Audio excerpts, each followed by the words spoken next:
Guys, welcome back to Double Dose Bros. I'm your host, Johnny. Oh,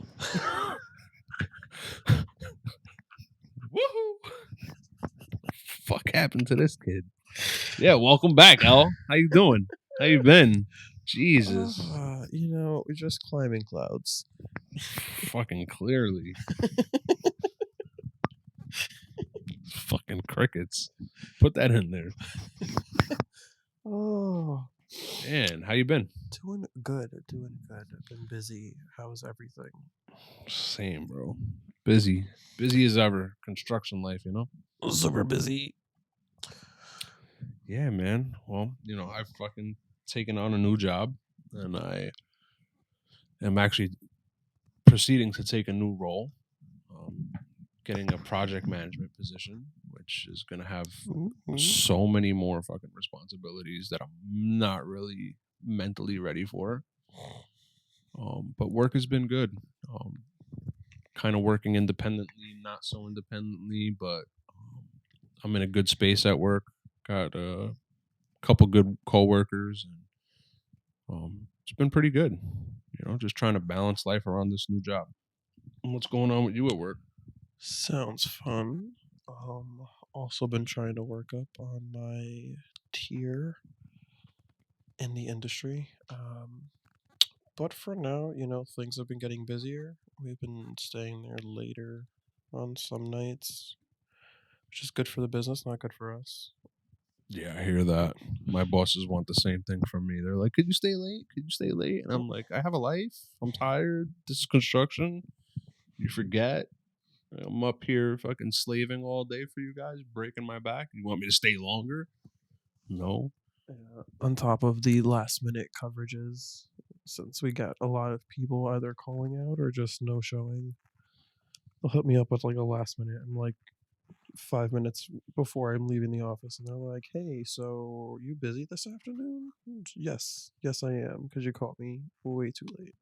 Yeah, I get that all the time. I need at least 24-hour advance notice. Yet, companies don't understand that. A lot of people still go off of the old rules from back in the day where it's like, hey, if we tell you, can you stay late? Your answer is yes, whether you like it or not. You could say no, but you're going to stay here. And people have actually taken a stand, which I mean is good for us as a people, but companies still don't understand it. And a lot of people get fired for it when they're like, no, so it's Wednesday. You want me to stay late last minute? It can happen this one time, but they'll like jobs asking if you want to work on a Saturday and it's Friday. You're like about to clock out and they're like, hey, can you work tomorrow? It's like, what? No, can I have 72 hours notice of this? Like, can you tell me Wednesday? I hate that shit. My job does that all the time. Yeah, I heard a story once. Someone had gotten fired like on the spot for refusing to take on another position that was not part of her job title. And because she like respectfully clapped back at the regional, she was fired that day because of that. Yeah. But not even by the regional. The regional had like taken the director into the office and was just like, "Hey, so that was out of line. You need to fire her." I was just like, when I heard the story, I was just like, she was so butthurt about it. She should have done it herself. Instead, she just left the office and just waited for the call. Like, yeah, the deed was done. It was just like fucking ridiculous. Too many sheep, But on another note, you got a lot of people that, like the saying, too many chiefs, not enough Indians. Everybody wants to be a boss, but nobody wants to work their way up. No one wants to put that footwork in. This is true. And then you got bosses that are already in that chief position, and they're like, yeah, but I don't want to chief up. And it's like, well, why don't you give your balls a tug and man up? I feel like that's more stressful. Yeah, for they're sure. already up there and don't want to pull their weight. For sure. Talk about stressful. Have you been watching the Johnny Depp case? I have. Bro, that shit is very comical. I don't know how much of it you watched. I've been trying to keep up with it while it's live at work. Like if I catch on like Twitter or something that it's on, I'll continue watching. But I've just been watching like the tapes on YouTube and stuff. Um, the whole thing's a freaking mess. You see everything. The whole Amber side, they're all stressed on their end, and like Johnny and his team are all just cracking up. Uh, you know, surprising to some people, but I kind of knew as soon as I heard like the whole thing with Johnny Depp's going to court or whatever. I kind of knew he was going to be nonchalant about it, and just very like, yeah, okay, because he just has that personality. But I do Well, feel for him. Like it's fucked up what's going on. There's always two sides to a story. Nobody was there except none of us were there, but well, I only don't think those he's the two. And defendant on this. I think he's the plaintiff. I think he's taking her see, to court. I haven't watched a lot on it. I've only kind of watched what's been going on Instagram, and for relevance of a conversation I had YouTubed a piece of footage the other day, and I feel for him. Like earlier I had seen something where they were talking about them going away for a holiday, and I think it was Christmas or something, and he had set up like a whole little paint station for her on the deck outside, and they had gotten into a heated discussion, and it kept escalating, and he said she took the mineral oil that they use to clean paint off of brushes, and she whizzed it at his face and caught him like right in the bridge of his nose. Yeah, And it's I was like, watching it how today. abusive. Like, that's shame on her if that's what really happened. Anyway, from what I was watching, she's the reason why he got like his fingertip cut off. Oh, I She, didn't even know that happened. yeah, it's like I think his middle finger or his ring finger on his right hand, he it's through a bottle. I think it was like a wine bottle or something like that that was already broken, and it like sliced him just clean down the finger. Damn, man. And then like so then they pulled up a picture of evidence of like when he was in the hospital in the bed in one of the rooms in the emergency room. Something to the effect, I don't know how she was able to get in, if she was the reason why he went to the hospital in the first place. I don't know how like security allowed her in. But she had like taken a cigarette and put it out on his face. And like he Wow. circled it and was just like, yeah, that's the burn right there from when I was in the bed. And I'm just like, yo. So she has to have like a really dark past, because Yeah. physical violence, it doesn't just stem from anywhere. Like it's not like, oh, I feel like being a violent person, and let me pick that out of the sky. It doesn't, it doesn't happen that way. It sucks. A lot of people go through so many things from watching their fathers beat their mothers, or their mothers beat the fathers, and it's instilled in them from childhood. And so many people don't realize it as they're growing up, but they start to take on those traits and little things. And then look, like Mhm. in her situation now with Johnny Depp, like she's abusive, and I don't know Johnny Depp, but I love his work. He's one of my favorite actors. And it sucks that they have to publicly display this all over media, um, and that's why I feel for him. But at the I same honestly time, think it's he's just like loving it right now. He's been I de- having a lot of fun with this. he definitely is, because I think He's got so much evidence on her. he has so much evidence. He knows he's probably gonna win this, Oh, for sure. and he's just a comical dude as is. He dives very deep into his acting. But I've watched a couple of videos of him outside of the workplace, and I mean, he seems like a chill dude. Um, Again, he does Mm. great work. So to Uh, be that dedicated to where in acting you could just flip on that switch and you're like, cool, this is the role I'm taking on, and I'm really gonna do it. And he does that acting where, in order for him to prep like and get ready for movies, where he fully takes on that role in his personal life. Method You know, acting. method acting. Yeah, there you go. That's super dope. But I think that's got to also be stressful. I mean, think about it. If you're doing method acting, and you're taking on these roles inside the house and you're trying to get yourself really in character. Could that be one of the reasons why she like started snapping on him? You know, throughout their, what were they together? 2 years? Possibly. You know, so it's like, that's the part that sucks about the whole social media thing, is like everything is publicly displayed, but it's like nobody was there. Nobody knows where all this stemmed from. There's no context. There's just none at all. You know, and that sucks.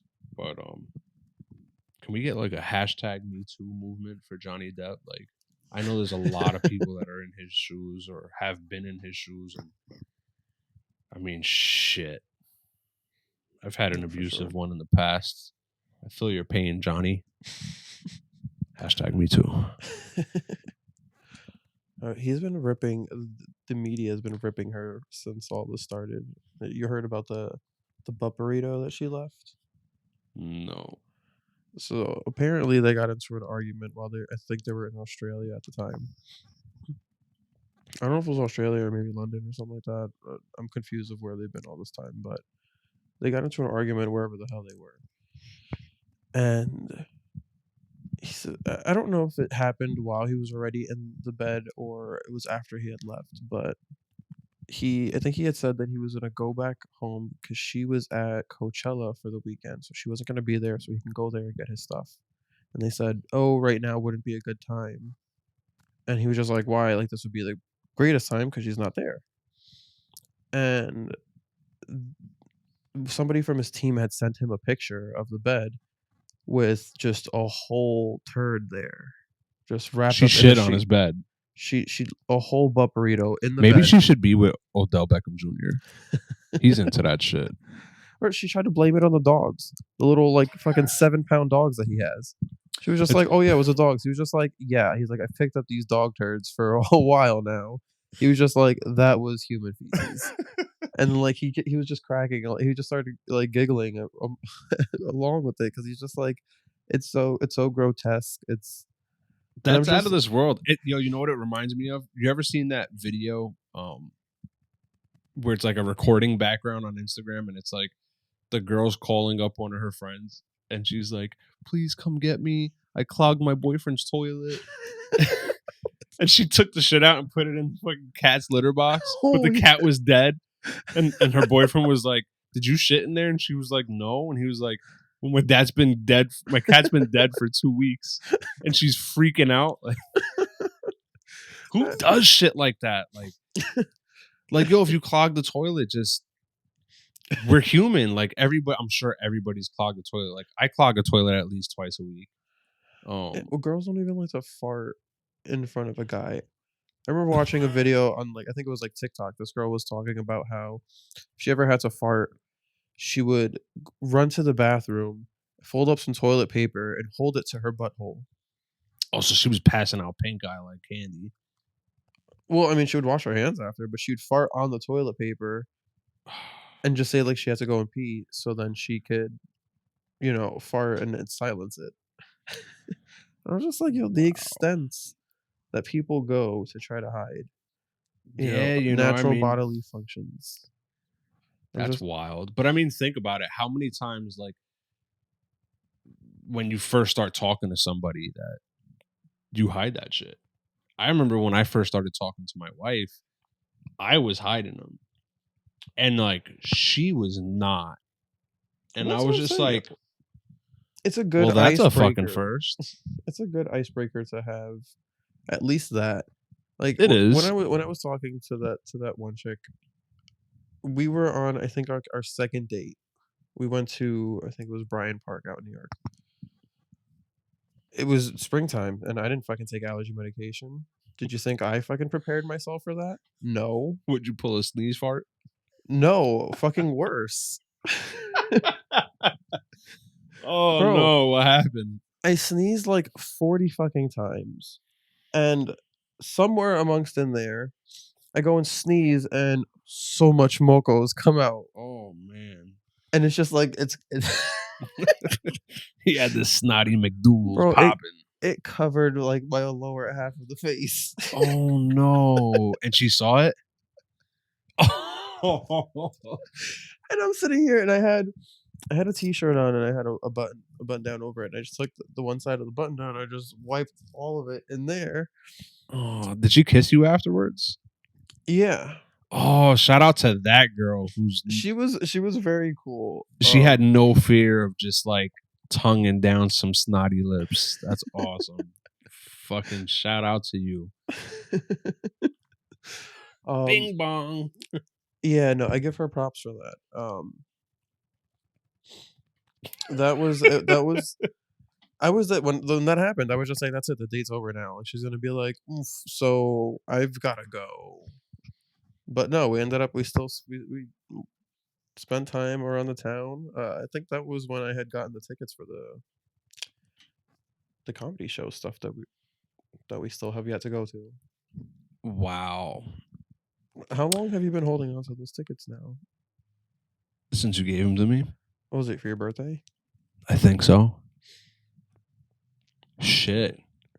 We gotta make some dates. You know, You some probably bro have like a dates. month left on that reservation on those VIPs. Oh my god. They were 6 months. Did you even go to any show? Nothing.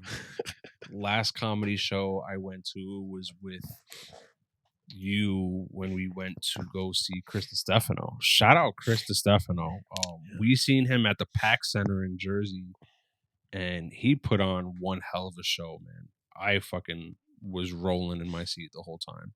Yeah, that was a fucking great show. I definitely need to see him again when he comes back. It definitely was. And shout out to the guy that we got the tickets from, because he apparently sold the same tickets to someone else online. And we just happened to be lucky enough to sit in our seats before the other people did.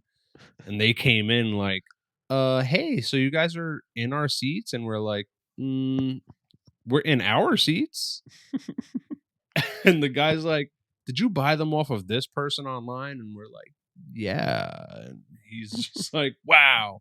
And it sucks because they sat down like 7 or 8 rows behind us in the center, though. So they got the center view of everything, but I feel like where we were sitting was super close. We had such a great view.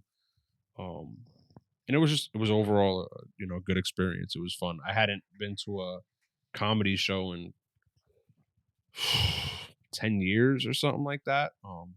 Like a little hermit crab, just staying in my life's zone. That happened to me with the whole seating situation when we went for the 90s or 80s throwback concert. Oh, the dance one, the freestyle show. Yeah. So we get there, and so from what I was looking at the map, I thought we were going to be like 3 or 4 rows, like 4 or 5 rows away from the stage. No, it was 2. Because I'm looking at the seating arrangement as we're walking down the aisle. I'm just like, how fucking close are we? And finally, I get to CC, and it's literally the second row from the stage. And I was just like, I bet you lost your shit. Bro. I heard a small little story. I still refuse to watch the videos. I got like 20 seconds. There's videos. Oh, people, we need some votes on this. Slide in the DMs. We need to see these videos. They need to surface. If we get 50 comments, we're gonna start low. If we get 50 comments, we got to make at least one video surface. All right. I've only gotten through like 20 seconds of one video, and you instantly had shame. Yeah. It was a good night. It was a great night. I heard you were up and down the aisles singing your life away. And then I heard for a moment of the show, when this girl was singing Show Me Love, she was like singing the song to you and you were singing it back to her. Yeah, there was one point, I think DT has a video of it. Because I don't know if I had it, if the people that were behind me were recording, because I just gave my phone to some fucking strangers who just saw me having a great time by myself. And they were just like, do you want us to record you? And I was like, fuck it, yeah. I was already like 4 drinks in. And the last 2 in which I fucking had them double it, which that was a mistake. So I didn't care because I just had the whole entire time I just had my phone in my pocket, had a button down on with a breast pocket, so I can just keep my phone in there, record everything, so I can be in the moment while recording. And whatever the hell I get. But at least I got to live it in the moment. That's dope. And the people behind me, they were sitting right next to us though in the aisle. They saw how much of a good time I was having, and they were just like, "Yeah, can we record you?" I was like, "Go for it." That's And dope. that was like I got like maybe a minute into that until I actually started seeing myself, and I was just like, can't finish this one. That's embarrassing. Oh my god. Those are I great was though, man. Those are memories you wasted. hold on to forever. But I do remember that moment for sure. That's every time I hear the song now on the radio, You just I relive vision that her. moment. That's awesome.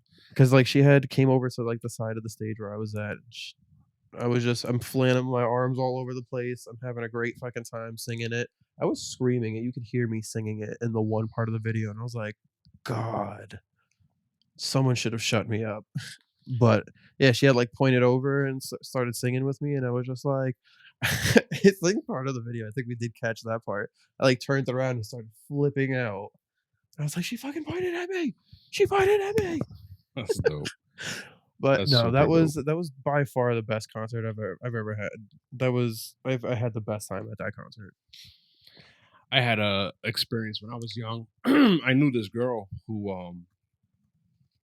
I listened to some pretty heavy metal, and I listen to everything. I don't pick and choose a genre. I like all music, but I had this friend who at the time, I don't know if she still talks to these people, but she was really close with one of the singers in this like death metal band called Cradle of Filth. And the one year we were going to Ozfest at PNC Bank Card Center, and she was like, "Listen, get your ticket." She goes, "And then like we'll meet up there, and I'm gonna have a surprise for you." And I didn't know what it was, so whatever. The time comes, I go down there. I'm super amped. I'm young, like I don't know, 16, maybe 15, and um, we get there, and she gives me a VIP backstage pass for Cradle of Filth, and right Ooh. before they came on, there was like two bands before they like came up to us, but they came over. It was a guitar player, and like two of the singers, the lead singer and one of the opera singers. They came up and they were like, "Hey, come on!" And we went back to their tour bus and like found out like this girl that I used to hang out with was really close with them, like talked to them on a daily or a weekly, and it was such an experience. So like when we went on the tour bus, we were drinking some, I don't know what the hell it was. I definitely shouldn't have been drinking either, but um, we wound up chilling with them on their tour bus, and then we went to the stage to watch them perform from the sideline, and we wound up actually went on stage while they were performing, and it was insane. It was such an experience, and at the time, like I knew of the band, but I didn't know any of their songs to like sing along or anything like that. I felt kind of like an outcast, but it was still an amazing experience to be on stage with a band that's super famous, to have such a reaction from the crowd that they did, and I was just like, I'm fucking having the time of my life. It was Yeah, that really sounds good. amazing. But yeah, shout out to experiences that we have. Life is good. Yeah. I don't think I got any good parts of that concert on video, but at least I got the memory of it, and that's all that matters. Definitely. Definitely. That's all that ever matters, is the memory of it. Oh, Speaking of memories, I didn't speak getting back to the whole Johnny Depp thing, I forgot to tell you about a video clip that I saw that fucking I was cracking up because like, afterwards, the judge just didn't know what to do with herself. She's, like, said it too, she's like, "I'm sorry, this is the first time." what happened? They go and they video call a witness for Johnny Depp, and for one, this guy is in his car. Like, they get him on the call. They finally get it connected to him, and he had his fucking vape in his mouth. So they're introducing themselves or whatnot, like introducing him to the jury and whatnot. And there he is with like a cloud of smoke coming out of his mouth that he's trying to blow out so quickly. Oh my god. You see Johnny Depp just cracking up. And then, like, they start going they had, like, a handful of questions for him, like, he was on the camera for no more than 2 minutes. You think the guy could have waited? No. No. He starts you see him checking his mirrors, puts his car in reverse, and starts driving to wherever the hell he was going, and I'm just like, "Bro," I'm like, "You are on the phone with a judge right now, and you're over here staring at the camera while you're driving, I did clearly that not paying attention." I did that recently. Like, they hung up with him, and they were like, "Alright, I think that was enough for now, we can go on a recess, we'll come back at 2:30 for lunch."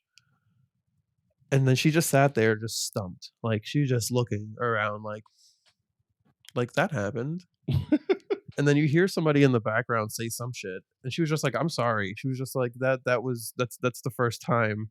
And you hear the other lady in the back, she's like, "That was so bizarre." She's like, "I've never seen anything like that." I Yo, was just like, "This guy." guys, don't fucking text and drive. Don't be on the phone on FaceTime or Zoom meetings while you're driving. Giving a Always testimonial. drive safe. Don't be that guy. Oh, bro, that this whole entire the whole case is just it's hysterical to watch. I feel bad for Johnny, but he's having a good time with it himself. Yeah, it's amazing to be able to do stuff like that. Be going through such a time that for some people could be very traumatic, and keep your composure, have fun with it, and just go through the motions without a problem. A lot of people cannot do that. Yeah. Well, guys, thanks for tuning in with us. This is the first official episode of Double Dose Bros. Again, I'm your host, Johnny, Your host L. aka the little hermit crab who forgot we were recording in the beginning. Keep tuning in. We got a lot to come. A lot of artists coming our way. We got some hip hop artists. We got some producers. Some we friends. got a couple of friends that are going to be coming on promoting their personal business as far as Small businesses. small business owners and artists that are doing murals for towns and just making it really big, and we're going to have a whole segment out of it, and A lot of talent. it's going to be a lot of talent in the building that day. It's going to be fun. Again, thanks for tuning in. Hope you guys have a good one. Bye.